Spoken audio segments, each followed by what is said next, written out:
সবাই আমরা এক, ঐক্যবদ্ধ থাকতে হবে। সীসা ঢালা প্রাচীরের মতো বিশ্বনবী এসেছেন মিলাতে, বিষ্ণু ঈসা ইসলাম আলাদা করতে আসেন নাই। আমরা আলাদা করতে পছন্দ করি।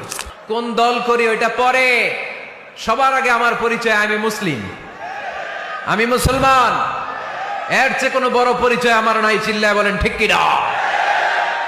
সবচেয়ে বড় পরিচয় আমি মুসলমান।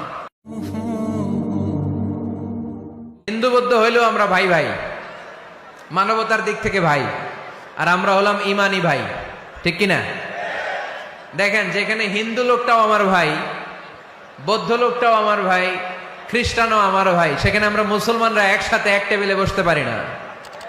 কিন্তু আমাদের নবী এক, আমাদের কোরআন এক, আমাদের কাবা এক, আমাদের মদিনা শরীফ এক। চিল্লায় বলেন ঠিক কিনা?